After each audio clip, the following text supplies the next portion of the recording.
સુરત જિલ્લામાં વહેલી સવારથી જ વરસાદ વરસી રહ્યો છે। વરસાદને લઈ વિગતો સુરતથી મળી રહી છે। વહેલી સવારથી જ વરસાદે પધરામણી કરી દીધી છે અને ઓલપાડમાં બીજા દિવસે પણ વરસાદ વરસી રહ્યો છે। ઓલપાડમાં 4.30 ઇંચ વરસાદ નોંધાયો છે। કેટલાક ગ્રામ્ય વિસ્તારમાં વરસાદ વરસ્યો છે તો કોબા, ઠોઠબ અને સોંદા મીઠામાં વરસાદ વરસ્યો છે।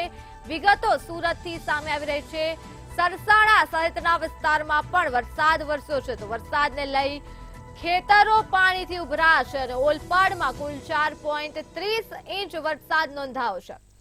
કેટલાક ગ્રામ્ય વિસ્તારમાં વરસાદ વરસ્યો છે તો કોબા, ઠોઠબ, સોંદા મીઠા જેવા ગ્રામ્ય વિસ્તારોમાં વરસાદી માહોલ જામ્યો છે। સુરત જિલ્લામાં વહેલી સવારથી જ વરસાદ વરસી રહ્યો છે અને ઓલપાડમાં બીજા દિવસે પણ વરસાદ નોંધાયો છે તો ઓલપાડમાં કુલ 4.30 ઇંચ જેટલો વરસાદ ખાબક્યો છે તો કેટલાક ગ્રામ્ય વિસ્તારોમાં પણ વરસાદ છે। કોબા, ઠોઠબ તથા સોંદા મીઠામાં વરસાદ વરસ્યો છે।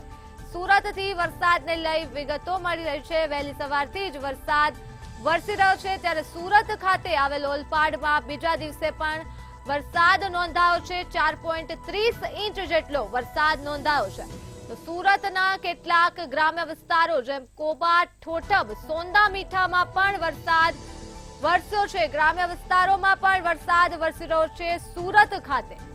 તો આ સાથે જ સુરતના ઓલપાડમાં બીજા દિવસે પણ વરસાદ વરસી રહ્યો છે। ઓલપાડમાં 4.30 ઇંચ જેટલો વરસાદ નોંધાયો છે તો સુરતના કેટલાક ગ્રામ્ય વિસ્તારોમાં પણ વરસાદ વરસ્યો છે।